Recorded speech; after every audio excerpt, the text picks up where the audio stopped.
제가 방문할 때마다 조금 선교복을 하는 느낌이 있는 것 같아요. 제가 제 작년에는 이제 교수로서의 삶을 마치고 이제 풀타임 사역자로서 전환하는 그런 과정이 있었고, 지난 1년간은 제가 온전히 교회 담임 목회자로 사역을 하는 그런 사역의 기간이었습니다. 어떻게 보면 오랫동안 구약이라는 학문을 공부하고 또 이제 교수로서의 삶을 살았었는데, 담임 목회지로 가는 게 감사하고 또 하나님의 어떤 도우심이 충만한 그런 순간이었지만, 한편으로는 좀 아쉬움도 있었어요. 왜냐하면 젊음을 바쳐서 제가 학문을 쌓았고 또 구약을 공부했기 때문에 하나님께서 그런 어떤 교차로, 교수와 목회자로서의 교차로에 있는 그런 순간에 이 영광교회에 와서 말씀을 전하게 하시고 저 나름의 강단에서 서게 하신 하나님의 어떤 사명에는 뜻이 있구나, 또 많은 은혜를 받고 제가 돌아갔습니다. 지난 1년간에는 하나님께서 그 교차로를 좀 유지할 수 있게 도와주셨어요. 그 교차로에서 하나님의 나라를 확장할 수 있도록 도와주셨는데, 그게 뭔가 하니 제가 사역하는 교회는 이제 영어회 중이에요. 2세, 3세 한국 이민 그 사회, 그런 청장년 그리고 젊은 이렇게 청년들을 대상으로 예배를 드리는데, 제가 한국교회, 이 뉴저지에 있는 한국교회에서 구약에 대해서 강의를 할 수 있는 기회가 생겼었어요. 그래서 지난 봄학기에 9주 동안 뉴저지에서 가장 큰 초대교회라고, 여기 한국에는 뭐 충현교회나 온누리교회 담임 목사님이 되신 분들이 예전에 담임하셨던 그런 교회인데, 거기서 저녁 8시부터 10시까지 2시간 동안 많은 분들이 여러분들처럼 이제 일 마치고 피곤하신데 이런 말씀의 자리를 사모해서 모이신 거예요. 그래서 9주 동안 거기서 강의를 했었습니다. 또 감사한 건 저희가 사용했던 교재가, 우리 왕재건 담임 목사님도 제자도에 대해서 특별한 어떤 그런 포커스를 가지고 영광교회 이렇게 사역을 담당하고 계신데, 이 사랑의 교회 국제제자훈련원에서 만든 그런 구약 성경대학 교재를 가지고 또 저희가 공부를 했었어요. 그래서 여러분들과 오늘 제가 한 학기 동안 공부했던 거에 좀 엑기스를 이렇게 모아가지고 오늘 좀 나누고 가려고 생각을 하고 있어요. 제가 교수고 또 미국에서 강의를 했었고 사역을 했었으니까 조금 어색한 게 있다 하더라도, 여러분들 이상하지, 왜 설교 같지 않지? 하더라도 여러분들 특별한 어떤 시간이라고 생각해 주시고, 또 제가 여러분들께 드리고 싶은 걸 다 드리고 싶어서 그렇게 하는 거니까 좀 이해해 주셨으면 좋겠습니다. 괜찮을까요? 네. 제가 미국에서 왔는데, 미국은 사실 나라가 이 성경이랑 뗄 수가 없는 관계예요. 워싱턴 DC라고 백악관이 있는 아주 상징적인 도시에 가면 성경 박물관이라고 있습니다. 여러분들 꼭 한번 가보셨으면 좋겠어요. 거기에 이제 2층에 가장 중요한 길목에 청교도 역사관이라고 이렇게 전시관이 있어요. 그 전시관이 뭐냐면, 이 영국이랑 유럽에서 말씀에 대한 순수성을 지키고자 이 미국 땅의 새로운 청교도들이 어떻게 성경을 열심히 읽고 가르치려고 이 미국을 세웠는지, 그런 역사를 쭉 기록한 그런 전시관이에요. 제가 여러분들께 말씀드리고 싶은 거는 이 편지예요. 아주 오래된 편지인데 1636년도에 쓰인 편지입니다. 미국 첫 대학 하버드 대학을 세울 때 이분들이 어떤 생각을 가지고 하버드 대학을 세웠냐면, 학문을 발전시키고 후대에 전하며 현재 목회자들이 흙으로 돌아간 뒤에 교회에 성경을 모르는 무지한 목회자들 남겨두는 것이 두려워서, 이 영어 말로는 아주 끔찍하게 무서운 거예요. 성경을 모르는 사람들이 남게 될까봐 너무 무서워서 미국의 첫 대학인 하버드 대학을 세운 거예요. 보스턴에. 동부 쪽으로 이제 청교도들이 이렇게 정착하면서 처음 생긴 학교가 하버드 대학인데, 뭘 가르치려고? 성경을 가르치려고. 1636년에. 근데 하버드 대학이 조금 이제 사회 진보적으로 이렇게 성경을 가르치니까 좀 보수적으로 성경을 가르치는 학교도 있었으면 좋겠다 해서 세운 대학이 1700년대의 예일 대학이에요. 많은 좋은 그런 학교들이, 미국의 학교들이 성경을 가르치려고 학교를 세웠습니다. 목회자를 양성하려고 학교를 세웠어요. 이거는 이제 예일 대학교에 가면 가장 예일 캠퍼스의 중심에 아주 큰 도서관이 있어요. 특별한 도서관이 있어요. 여러분들 자세히 보시면 이 큐브처럼 유리 형태로 그 책을 보관하고 있는 모습이 보이시나요? 잘? 저 안에 있는 책들은 엄청 오래된 책들이에요. 엄청 오래된 책들이니까 그 책의 가치가 귀할까요? 아니면 쓸모없을까요? 엄청 귀해요. 그래서 학교에서 이 정말 그 건축공학의 돌을 튼 교수님들이 어떤 공간을 만든 거냐면 유리 큐브가 물이라든지 어떤 불로 인해서 책에 손실 우려가 있는 그런 상황이 발생하면 몇 초 안에 저 유리 안에 공기가 다 빠져나가 버려요. 진공 상태로 물과 불의 데미지를 막는 그런 구조로 도서관을 지은 거예요. 근데 제가 여러분들께 말씀드리고 싶은 거는 바로 이 자리예요. 도서관 구석에 가면 그 큰 진공관에 정말 엄청나게 많은 고서들이 보존되어 있는 그 큰 진공관 말고 조그맣게 하나의 진공관에 하나의 책이 마련되어 있어요. 무슨 책이라고요? 성경책. 구텐베르크. 인쇄가 처음, 금속 활자가 처음 이제 유통되면서 유럽에서 쓰였을 때 처음 찍어낸 성경책, 대중화된 첫 성경책. 근데 제가 이 도서관에 갈 때마다 가장 좋아하는 뷰가 바로 이 뷰예요. 저 어떤 지식의 어떤 상아탑, 첨탑 같은 그 큰 그 유리 그 큐브 안에 들어있는 많은 책들을 뒤로 하고 우리에게 더 가치가 있는 책은 뭐죠? 성경이에요, 성경. 우리가 갖고 있는 신앙인의 세계관으로 볼 때 우리의 저 큰 그 유리 큐브 안에 들어있는 책들과 성경을 바꿀 수 있을까요, 없을까요? 없어요. 우리의 삶이 그런 모습을 뭔가 살아내고 있는 게 아닌가. 특히나 이 수요예배 말씀의 자리에 나오신 여러분들이 그런 삶의 자세로 이곳에 나오신 게 아닌가 생각이 듭니다. 자, 1600년대, 1700년대, 이제 1800년대로 넘어갈 텐데, 아니, 뭐 하버드랑 예일은 그 평신도 대표들, 평신도 일꾼들을 양성하는 것도 중요하다고 생각하니까 거기에 초점을 맞추되 우리는 그러면은 목회자만 양성하는 학교를 한번 세워보자. 그래가지고 프린스턴 신학교라는 신학교가 1800년대 초에 생겼어요. 제가 여기서 2년 동안 가르치면서 작년에 왔을 때 여러분들과 많은 것들을 나눴는데 여기 신학교 도서관이 세계에서 두 번째로 크다고 하더라고요. 첫 번째는 바티칸 도서관이고 두 번째로는 이게 신학 도서관 중에서 이제 프린스턴 신학교에 있는 이 도서관이래요. 근데 제가 여러분들께 강조하고 싶은 것은 이 도서관의 전등 모양을 한번 집중해서 보시면 좋을 것 같아요. 큰 사진은 낮에 찍은 사진이고 또 조그마한 사진은 밤에 찍은 사진인데 여러분 전등 모양이 좀 어떤 이미지를 상기시키는 게 있나요? 어떤 모양으로 전등을 만든 것 같아요? 네? 양피지 두루마리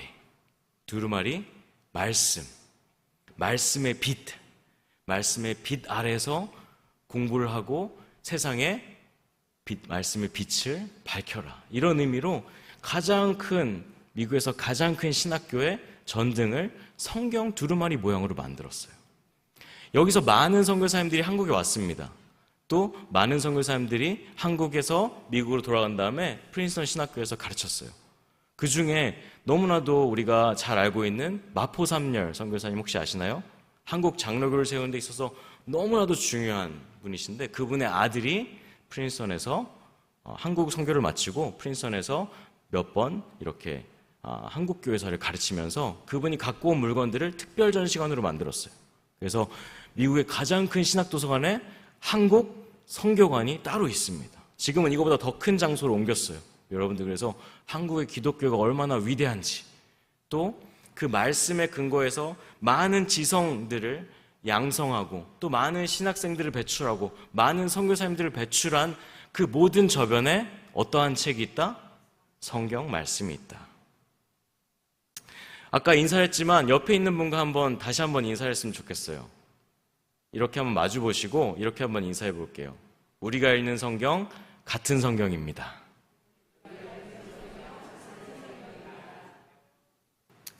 어떤 사람의 삶을 변화시키고 그 사람이 이 세상에 빛이 되어서 정말 하나님을 모르고 예수님 알지 못하는 그런 어두운 조선 땅에 삶을 바치고 인생을 바치고 말씀을 전하러 참 그 도전을 받아들이고 그 말씀의 빛을 나누기 위해서 삶을 내려놓고 간다는 것 자체가 말씀의 힘이 얼마나 대단한지를 보여주는 모습이라고 저는 생각을 해요. 미국이 그런 땅이었고 예전에 그 선교사님들의 희생과 사랑을 인해서 그 말씀의 능력으로 인해서 우리가 지금 빛의 자녀가 그분들 없었으면 아직도 우리는 암흑의 어떤 시대에 빛의 자녀로 살지 못하는 그런 불행한 역사를 이뤄가고 있지 않을까 생각을 했습니다. 이런 자세로 성경이 이렇게 귀하다, 이렇게 영향력이 있다는 태도로 한번 오늘 본문을 다시 한번 읽어봤으면 좋겠어요. 같이 한번 읽어볼게요. 시작. 모든 성경은 하나님의 감동으로 된 것으로. 제가 이제 구약을 가르치면서 히브리어를 많이 가르쳤습니다. 요거는 이제 신약 본문이기 때문에 헬라어인데, 저는 항상 이게 번역이 어떤가가 제일 중요해요. 왜냐하면 학생들에게 가르칠 때, 미래 목사님들에게 가르칠 때 이런 것들이 어떤 의미인지, 왕정호 목사님도 막 헬라어 같은 거 여러분들에게 소개하고 그 의미가 무엇인지 강조하시잖아요. 근데 제가 이 감동이란 단어가 좀 잘못 번역됐다고 생각이 들어요. 왜냐하면 영어로는 God breathed, 하나님께서, 놀라지 마세요, 하셨다는 뜻이에요. 하나님께서 생기를 불어넣으셨다. 하나님께서 성경에 아담을 창조하시고 코에 생기를 불어넣은 것처럼 성경에 생기를 불어넣으셨다는 말씀이에요. 성경이 죽었다, 살았다, 살아있다는 말씀입니다. 하나님의 숨결이 담긴 것이 성경이라는 거예요. 만약에 이게 살아있으면, 하나님의 숨결이 보관된 하나님의 어떤 생명력이 있는 말씀이라면 이 말씀이 당연히 움직이겠죠, 그렇죠? 그리고 나를 인도할 수 있을 거예요. 내가 이 말씀에 이끌려서 때로는 따라갈 수도 있을 거고, 때로는 말씀에 비추어서 내가 정말 주님께서 이끄시는 방향으로 가지 못했구나, 어떤 성찰을 할 수 있는 기회가 될 수도 있을 거고, 말씀이 나에게 가까이 있구나. 이 모든 모습들이 하나님께서 뭘 하셨기 때문에 여기다가 생기를 불어넣으셨기 때문에 가능한 일이에요. 이렇게 봤으면 좋겠어요. 하나님께서 후 하시는 모습이 어떤지 조금만 자세하게 한번 들여다볼게요. 창세기 1장 2절에 이런 말씀이 있어요. 여러분들 졸리니까 한번 같이 한번 읽어볼게요. 시작. 하나님의 영은 수면 위에 운행하시니라. 이 운행이란 단어도 좀 잘못 번역이 됐어요. 운행이란 말은 히브리어로 정확히 번역하자면 하나님께서 수면 위에 공중 정지 중이시다. 뭔가 긴장감으로 떠 계신다는 뜻이에요. 수면 위에. 여러분들이 생각할 때 이 새를 생각하시면 될 것 같아요. 1초에 60번 날갯짓을 하는 벌새. 근데 날갯짓은 엄청 많이 하지만 움직이는 것처럼 보이지가 않아요. 근데 제가 하나님을 벌새에 비유하면 여러분들이 좀 이거 너무 이상한 비유 아닌가 생각할까봐 한 가지 사진을 더 가져왔어요. 세상에서 가장 강력한 전투기가 F-35B 전투기래요. 근데 이 전투기가 누구를 관찰하고 모방해서 전투기를 만들었을까요? 벌새. 벌새의 모습을 닮아서 수직으로 이착륙이 가능합니다. 공중 정지가 가능한 거예요. 어디에 가든 정확하게 원하는 방향으로 출동을 바로 할 수가 있어요. 그래서 지금 세상에서 가장 강력한 전투기가 공중 정지 능력이 있는 F-35B 전투기다. 일본이 지금 몇 대를 이미 도입해서 이 아시아의 많은 나라들이 우리도 도입을 해야겠다. 한국도 지금 고려를 많이 하고 있고요. 그리고 그 공중 정지 상태의 하나님을 다시 한번 창세기 1장 2절, 하나님께서 뭔가 이 역동적으로 무언가를 하시기 가장 첫 모습이 묘사가 된 게 공중 정지 상태라면, 그러면 어떤 모습일까? 저는 이거를 하나님께서 이 생기를 불어넣으셔서 말씀을 이렇게 살아 숨쉬게끔 만드셨다면 하나님께서 공중정치는 후 하시려고 엄청 세게 후 하셔가지고 세상을 창조하고 또 광야에 생기를 불어넣으시고, 아멘, 포로기에 모든 걸 잃었을 때 말씀이 스틸 살아서 역사하게끔 인도하시고, 예언자를 통해서 누구를 예언하시고 예수님에 대해서 예언하시고, 예수님이 육신이 되셔서 신약시대에 교회가 생기고, 성령님이 교회를 통해서 하나님의 영, 후 하는 영이 성령이잖아요. 그 영이 오늘날도 이렇게 오실 수 있게끔. 그러니까 창세기 1장 2절에 하나님께서 하고 계신 거예요. 공중정지 상태로 후 하시려고. 근데 후를 어떻게 하시냐면 1장 3절에 하나님이 말씀하시는 거예요. 하나님이 말씀하시는 게 하나님이 후 하시는 거예요. 하나님의 말씀에 생명력이 있는 거예요. 하나님의 말씀으로 세상을 창조하신 이유가 거기에 있는 거예요. 하나님이 후 하셔서 말씀의 생명을 불어넣으셨을 뿐만 아니라 하나님이 말씀하실 때 하나님이 후 우리에게 생명을 주시는 거예요. 그래서 혼돈에서 말씀하시고 창조가 됐죠. 광야에서 말씀하실 때 물이 생겼어요. 사사시대에 말씀하셨을 때는 하나님께서 구원의 역사를 반복하셨고요. 나라와 땅을 잃었던 포로기, 성전을 잃었던 포로기에도 하나님께서는 예언자들을 통해서, 그리고 디아스포라의 어떤 에스더와 다니엘 같은 사람들을 통해서 그 말씀을 이어가셨어요. 그리고 오늘날 우리에게 성령님을 통해서 하나님 여전히 말씀하고 계시고, 그러니까 이 성경은 죽은 책이 아닙니다. 하나님께서 하고 계신 거예요. 말씀하고 계실 때마다, 우리가 그 말씀을 읽을 때마다 하나님의 숨결을 느낄 수가 있어야 돼요. 그 숨결을 느꼈을 때 우리가 하나님의 살아계심을 체험하고 감동해서 그 하나님의 움직임에 우리가 반응할 수 있어야 돼요. 우리가 움직여야 돼요. 말씀을 읽었을 때 절망한 사람들이 일어나고, 교회가 일어나고, 다음 세대가 제자화되고, 이런 모든 것들이 말씀에 하나님의 숨결을 통해서 그렇게 생명력 있는 어떤 모습을 우리가 갖추게 되고, 그 모습을 가지고 사역하게 된다. 하나님의 말씀은 살아있는 말씀이고 숨결이다. 저는 이렇게 정리를 하고 싶어요. 이 숨결을 가장 먼저 마주한 사람들이 있습니다. 아무래도 하나님의 말씀을 두루마리에 쓴 서기관들, 가장 위대한 인물들이에요. 제가 구약을 연구하면서 성경이 어떻게 우리에게 왔는가 연구를 많이 해봤는데, 이 서기관들은 연구를 하면 할수록 너무나도 귀한 분들이에요. 어떤 서기관에 대한 얘기를 잠깐 나누려고 합니다. 이 양피지에 글을 쓴다는 것은 너무나도 귀한 일이었어요. 양피지는 흠이 없는 동물의 가죽으로 준비를 해야 하는 거고, 종이가 없으니까, 인쇄기도 없잖아요. 모두 다 손으로 하나님의 말씀을 쓰는 거예요.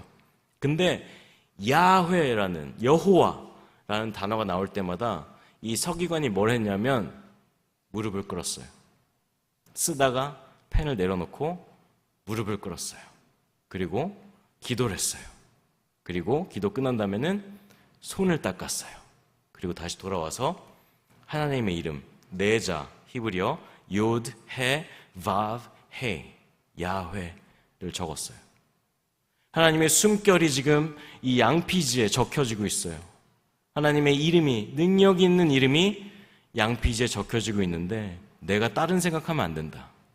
내가 잡생각하면 안 되고, 내가 내 영혼이 거룩하지 못해서 하나님의 이름을 망령되이 내가 쓰면 안 된다.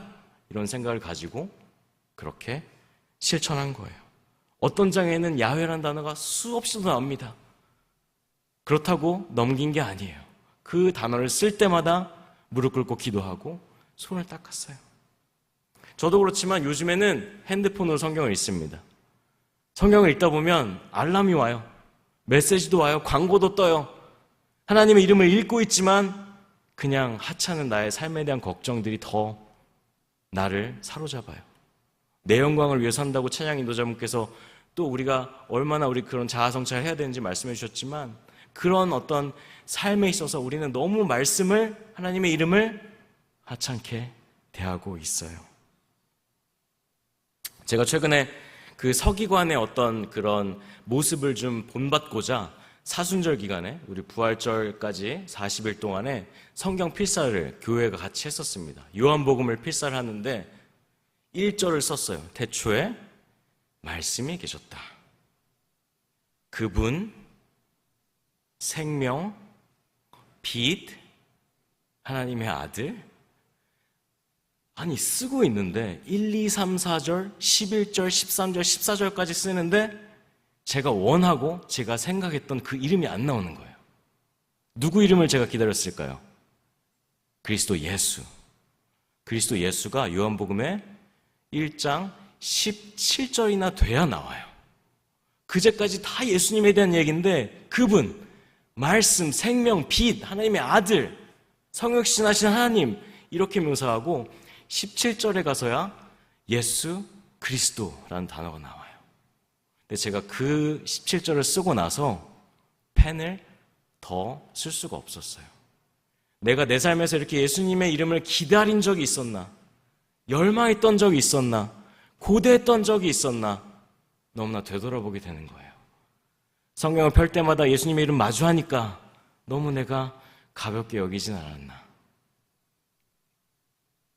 내가 모든 걸 내려놓고 어떤 디바이스가 아니라 성경책, 그리고 내 시간, 그리고 그거를 따라 쓰면서 내가 바쁜 삶을 뒤로하고 하나님 앞에 집중했을 때, 내가 예수님의 이름을 적었을 때, 그 성경을 내가 정말 전심으로 마주했을 때 예수님의 말씀에, 예수님의 이름에 능력이 나에게 찾아왔구나.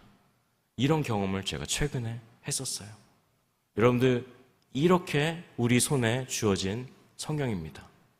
서기관들이 그렇게 수고를 해서 만든 성경이에요. 조금 더 말씀을 드리자면 서기관들은 단순히 성경을 베껴 쓴 필사가가 아니에요. 히브리 정경, 구약 히브리 정경, 예수님이 읽으셨던 히브리 정경은 보통 1600페이지입니다. 근데 신구약이 함께 있는 성경은 두꺼운 책도 있지만 아주 얇은 책은 동전 하나 사이즈로 이렇게 띵한 바이블, 얇은 성경으로는 800페이지밖에 안 된대요. 여러분들이 성경을 읽으시기에 편하게, 갖고 다니시기에 편하게 작게 만들었지만 그 차이가 왜 이렇게 큰가 하면, 왜냐하면 히브리 정경에는 네모 박스가 있기 때문에 그래요. 이 네모 박스는 서기관들의 노트예요. 서기관들이 하나님의 말씀을 두루마리에 적고 그 두루마리에 있는 말씀을 책으로 적으면서 많은 연구를 한 거예요. 여러 가지 하나님의 말씀을 실수하지 않고 틀리지 않기 위해서 노력을 많이 한 거예요. 그런 노력의 어떤 연구의 결과들을 성경에다가 적어 놓았어요. 유대인들은 오늘날도 저 성경을 읽습니다. 근데 왜 스터디 노트가 있느냐? 그것은 두루마리가 너무 귀하고 너무 비싸가지고, 그리고 또 제사장만 읽으면 되잖아요. 그 당시에 성경을 갖고 있는 사람들은 없었어요. 그냥 동네에 목사님이 한 권 갖고 계시면 우리는 그냥 듣는 거예요. 그래서 제사장이 읽을 수 있으면 아무 상관이 없어요. 그래서 이 두루마리에 성경을 적었을 때는 예수님이 읽으셨던 성경입니다. 모음이 없었어요. 자음만 적어놓고 밑에 모음을 안 쓰면 몇 줄을 더 쓸 수가 있으니까 자음만 적었어요. 기역, 니은, 디귿, 리을만 적었어요. 아야어여를 뺐어요. 그래도 제사장들은 읽을 수 있었으니까. 근데 서기관들은 성경 더 많은 사람들이 읽었으면 좋겠어. 그래서 모음을 추가했어요. 그러니까 우리나라 말로 만약에 예를 들자면, 여러분들 창세기 1장 1절을 아니까 이걸 읽으실 수 있겠지만, 만약에 우리 아이들이 읽는다고 생각해 보세요. 전혀 다른 의미가 되겠죠. 이거를 서기관들이 모음을 추가한 거예요. 에, 오, 에, 아, 이 이걸 집어넣은 거예요. 이 모음이 달라지면 히브리 성경은 의미가 달라집니다. 그러니까 서기관들이 다음 세대가 하나님을 잊으면 안 돼. 이 말씀이 잘못 적혀가지고 끊기면 안 돼. 이 절박함 때문에 서기관들이 연구를 정말 많이 해가지고 이 모음이 이렇게 찍힌 이유는 이렇게 내가 연구를 해보니까 이렇게 찍히는 게 맞다. 하나님께서 이렇게 감동하셔서 우리에게 말씀을 주신 거다. 그런 것들을 우리에게 고스란히 전해주고 있는 거예요. 근데 여러분 생각해 보세요. 아주 편안한 상태에서 저런 서기관들이 일을 했을까요? 전혀 아닙니다.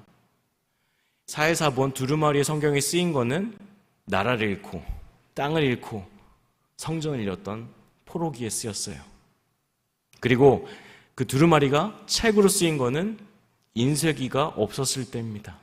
그리고 디아스포라로 살면서 외국 타향살이를 하면서 그 말씀의 끈을 놓지 않기 위해서 내가 이 땅에서 살면서 말씀만은 내가 내 자녀에게, 다음 세대에게 전해야겠다. 이런 절박함이 성경을 만든 거예요. 하나님의 숨결을 보존하고자 하나님의 숨결을 끊기게 할 수 없다는 그런 심정으로 서기관들이 성경을 필사하고 그리고 책으로 편찬한 겁니다. 어떤 중세시대의 서기관은 평생 동안 성경 한 권을 쓰다가 하늘나라에 갔다고 합니다. 우리는 그 사람의 이름도 기억하지 못해요. 하지만 그분의 평생의 과업 때문에 우리가 성경을 오늘도 읽고 있습니다. 말씀이 하나님의 숨결이라는 그런 설명이 아니면 어떻게 말씀이 살아남았지? 어떻게 말씀이 우리 손에 있지? 이게 설명이 안 돼요. 설명이 안 됩니다. 여러분들 집에 돌아가셔서 이 묵상 질문 한번 가져가셨으면 좋겠어요. 난 말씀을 그냥 놔뒀을 때 움직임이 없는 종이책으로 그냥 보고 있는지, 아니면 나라를 다 뺏기고 말씀에 대한 탄압이 크고 너무나도 우울한 그 상황에서조차 우리에게 살아서 전해진 하나님의 숨결로 우리가 마주할 수 있는지, 한번 여러분들 이 말씀에 대해서 한번 생각해 보시면 좋겠어요. 그리고 그 하나님의 숨결이 누구에게 오기 위해서? 나에게 오기 위해서 그렇게 살아남은 거예요. 여러분을 그만큼 사랑하시고 여러분들에게 말씀을 하고 싶으시니까. 말씀을 읽다 보면 이런저런 궁금증이 드는 것들이 많이 있는데, 예수님이 읽으셨던 성경의 각 책의 순서와 오늘날 우리가 있는 책의 순서와 좀 다릅니다.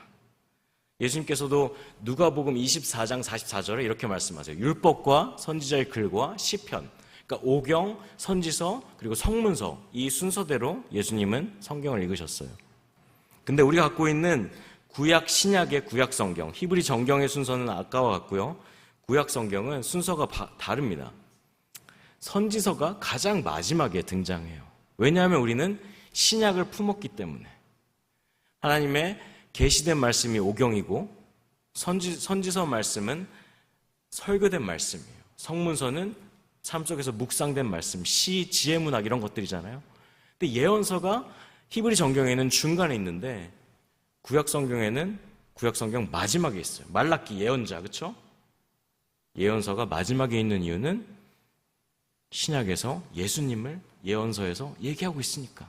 자연스럽게 구약 성경의 방향이 누구 때문에 바뀐 거예요? 예수님 때문에 바뀐 거예요. 하나님께서 후하셨는데 살아있으니까, 예수님을 예언하고 있으니까 우리가 신약 성경을 품는 순간 하나님께서 순서를 바꿔주신 거예요. 그 순서 자체가 커리큘럼이에요. 여러분들 박물관이나 도서관에 가면 팸플렛 같은 게 있어요. 제일 먼저 들어가면 어떤 섹션이 있고, 그 다음 들어가면 어떤 섹션이 나오고, 마지막에는 이 섹션을 구경하시면 됩니다. 그 움직임 자체가 메시지예요, 메시지. 그래서 예수님으로 인해서 하나님의 숨결이, 이 성경에 담겨있는 하나님의 숨결이 뭔가 성경의 순서를 바꿨습니다. 그러면 우리가 이 성경을 하나님의 숨결로 보고 이 성경이 제시하는 방향성을 우리가 따라 움직인다면 우리는 어떤 방향으로 신앙생활을 해야 하는가요? 예수님을 예비하는 예언서가 마지막에 있듯이 예수님과 동행할 그 미래를 늘 바라보면서 다시 오실 예수님을 기다리는 마음으로 그렇게 신앙생활을 해야 되는 거예요. 제가 어떤 책을 읽었는데 뉴욕에 사는 그 목사님의 책이었어요. 일상을 어떻게 예배로 드릴 수 있을까? 그분이 계산을 해보니까 내가 하루에 있어서 가장 많이 쓰는 시간은 차에서 교통체증 가운데서 기다리는 시간이래요. 그분이 생각을 바꿨어요. 우리가 기독교인이라면 누구나가 다 누구를 기다리고 있어요? 예수님을 기다리고 있어요. 내가 교통체증 가운데 버리는 시간을 스트레스 받지 않아 하고 안타까워하지 않아 하고 내가 나의 정체성, 기독교인으로서 가장 최선을 다해서 해야 하는 기다림을 실천하는 그 예배로 바꿔보자. 교통체증에 걸릴 때마다 이분이 생각을 바꾼 거예요. 그래, 나는 누구를 기다려? 예수님을 기다리고 있어. 여러분들도 예수님을 기다리는 그 예언서가 마지막에 위치한 구약 성경의 방향성이 제시하는 그 하나님의 메시지, 하나님의 숨결을 꼭 느끼시면서 그 숨결을 따라 사시는 여러분들 됐으면 좋겠습니다. 마지막 부분에 이르렀어요. 히브리 성경, 예수님이 읽으셨던 히브리 성경과 구약 성경이 공유하는 것이 하나 있습니다. 율법이에요, 율법. 율법은 순서가 똑같습니다. 건드린 게 없어요. 율법은 처음 5권을 얘기해요. 창세기, 출애굽기, 레위기, 민수기, 신명기. 모세 율법 5권의 책이 끝나자마자 여호수아에서 하나님 이런 말씀을 하세요. 여호수아에게 이 율법 책 무슨 뜻이에요? 이미 성경이 있었다. 모세의 율법이 첫 성경이었어요. 두루마리로 쓰인 첫 성경이었어요. 그래서 그 5권은 하나의 두루마리에 쓰여 있었습니다. 이 5권을 하나의 두루마리로 본다면 그때는 그 5권만이 온전한 성경이었어요. 히브리 성경과 구약 성경이 공통적으로 가장 중요하게 생각하는 하나님의 직접 계시입니다. 이 5권의 중심 내용은 어떤가요? 창세기는 하나님께서 세상을 만드시죠. 창조. 개인적인 삶으로 비교해보자면 응애 하고 태어난 거예요. 출애굽기에는 물을 건너요. 이집트의 노예였다가 홍해를 건너면서 새로운 하나님의 백성으로 거듭나요. 세례를 받는 거예요. 세례. 새로운 사람을 거듭나는 거예요. 레위기는 어떤 법들이 주어지죠? 예배에 대한 법들. 번제, 소제, 속건제, 속죄제. 여러분들 레위기 신드롬이라고 있다고 하더라고요. 많은 성도님들이 새해 첫 해부터 이제 창세기 1장 1장을 읽다가 레위기 가면 아우 마태복음으로 넘어가야지. 레위기가 예배에 관한 책입니다, 여러분. 내가 12살 정도 되면 견진례라고 들어보셨어요, 혹시? 내가 유아세례를 받았지만 내가 내 힘으로 하나님을 고백할 수 있어. 내가 예배하는 하나님은 누구셔? 예배는 뭐야? 어떤 게 예배야? 이런 것들을 고백하는 견진례가 바로 레위기를 뜻해요. 여러분, 민수기엔 어떤 일이 있나요? 광야를 가다가 이제는 너무 힘들어가지고 나 어디 삶이 그리워? 출애굽. 애굽의 삶이 그리워. midlife crisis. 요즘엔 40대가 젊다고 해요. 40대에서 60대. 청장년 시기의 방황. 방황인 거예요, 방황. 신명기는 어떤 책입니까? 모세가 요단강 건너기 전에 다음 세대에게 너 약속된 땅에 들어가면 어떻게 살아라? 하나님이 주신 법 이거니까 그 법을 2번째로 설교를 합니다. 바로 다음 세대, 제자도. 장로님들이 하셔야 되는 일인 거예요. 다음 세대를 키우는 일.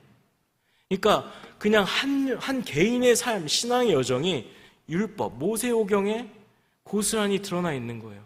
하나님의 후하신 그 생명의 숨결이 우리를 태초부터, 탄생부터 제자도까지 이끌어가고 계신 거예요. 여러분들 지금 어디 계세요? 제자도를 향해서 나아가고 있습니까? 하나님의 말씀이 살아있다면, 하나님이 후하셔서 내가 그 숨결을 느낀다면, 내가 지금 만약에 예배 자리에 있다, 그럼 나는 제자도의 자리로 나가야 돼요. 방황의 자리로 가면 안 돼요. 내가 세례를 받았다면 내 스스로 예배 자리로 나아가고 견진례를 할 수 있어야 되고, 아직 내가 초신자의 단계라면 얼른 내가 이 강을 건너고 바다를 건너고 또 광야를 지나서 얼른 약속의 땅에 가기까지 노력을 해서 시간적으로 나아가야 하는 거예요. 이게 성경이 주는 우리에게 큰 메시지입니다. 제가 시간적으로 여러분들과 이 첫 성경에 대해서 좀 분석을 해봤어요. 2번째로 제가 이 성경에 대해서, 첫 성경에 대해서 공간적으로 한번 여러분들과 대화를 좀 해보고 싶어요. 마지막 메시지입니다. 여러분들 잘 따라오고 계시죠? 제가 구약 교수여가지고 여러분들에게 많은 것들을 드리고 싶어서 오늘 조금만 학문적으로 제가 나아가고 여러분들에게 메시지를 마무리하고자 합니다. 광야에서 많은 지파들이 장막을 중심으로 살았어요. 그렇죠? 장막을 중심으로 살았어요. 여러분들 장막에서 두루마리 성경을 읽습니다. 그렇죠?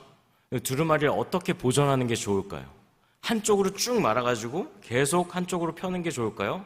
아니면 중간을 잡아가지고 중간으로 접는 게 좀 더 보존하기 편할까요? 만약에 창세기 쪽으로만 계속 접으면 신명기 쪽이 너덜너덜해질 거예요. 그렇죠? 그리고 신명기 쪽으로 접으면 창세기 쪽이 아마 너덜너덜해질 거예요. 그러니까 제사장이 두루마리를 어떻게 보관했냐면 딱 성경의 중심을 잡아가지고 양쪽에서 말아 넣었어요. 5권 중에 중간에 있는 책이 뭐다?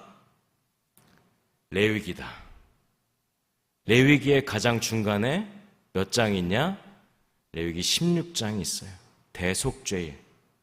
하나님이 이스라엘을 용서하시는 1년에 한 번 있는 날이에요. 제사장이 1년에 유일하게 지성소에 들어가서 이 이스라엘 백성의 모든 죄를 용서하는 그런 날이에요. 근데 그 대속죄를 어떻게 지키느냐? 대제사장이 지성소에 들어갑니다. 회막 문을 열고, 장막을 문을 열고 지성소에 들어가서 피를 뿌리는 거예요. 지성소 제단에 피를 뿌리는 거예요. 그래서 제단을 성결케 한다. 여러분들 말씀에서 보시면 알겠지만 뭐가 부정해진 거예요? 제단이 부정해진 거예요. 누구의 죄로? 이스라엘 백성들의 죄로. 제단이 이스라엘 백성들의 죄를 다 자석처럼 끌어 담은 거예요. 예수님께서 6월절에 양으로 돌아가셨어요. 우리를 대속하시기 위해서 돌아가셨어요. 여러분들 레위기 16장 아셔야 십자가가 어떤 것인지 압니다. 십자가가 자석처럼 우리의 죄를 끌어 당기고 있는 거예요. 예수님이 우리의 죄를 지고 돌아가시기 위해서 그렇게 우리의 죄를 자석처럼 끌어 모으고 계신 거예요. 그러니까 대제사장은 예배를 시작하고 예배를 마무리할 때마다 어떤 말씀을 읽는 거예요? 용서하시는 하나님. 예배는 용서하시는 하나님을 만나는 게 예배다. 그래서 두 번째 질문 여러분들과 나누고 싶습니다. 나는 용서를 가뭄에 콩나듯이 그냥 변두리에 어쩌다 보면 내가 정말 은혜 정말 깊게 받으면 하는 그런 변두리 사건으로 내가 살아가고 있는지, 이해하고 있는지, 아니면 말씀의 중심에서 말씀을 펴고 접을 때마다 용서하시는 하나님, 우리 공동체 모두를 용서하시는 대속죄이를 하나님을 경험했다면 용서를 중심에 두고 살아가고 있는지. 여러분들 말씀이 살아 역사하는 방향, 탄생에서부터 제자도까지 말씀이 나에게 어디에 중심을 두라고 하나님께서 말씀하고 계신지, 용서에 중심을 두라. 이 두 가지 메시지 오늘 꼭 기억하셨으면 좋겠습니다. 청교도들은 왜 학교를 세웠어요? 성경을 모르는 사람들을 남겨둘 수 없으니까. 서기관들은 왜 수많은 어려움 가운데서 성경을 필사하고 기록을 남겼습니까? 다음 세대의 말씀이 끊어지면 안 되니까. 그리고 선교사들은, 미국의 선교사들은 왜 한국 땅까지 와서 말씀을 전했습니까? 아직도 말씀을 듣지 못한 어둠에 있는 사람들이 있기 때문에.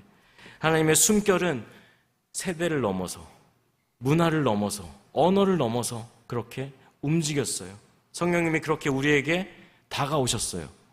이제 질문은 여러분에게 있습니다. 이 말씀을 정말 우리도 하나님의 숨결로 읽고 있는지, 하나님의 숨결로 느끼고 하나님의 움직임을 우리가 쫓아서 반응하면서 살아있는 말씀으로 대하고 있는지. 이분들과 같은 마음을 품고 서기관들, 또 선교사님들, 목사님들과 제사장들과 같은 마음을 품고 우리가 제자도로 나아가고 용서를 중심에 두는 영광교회가 됐으면 좋겠습니다.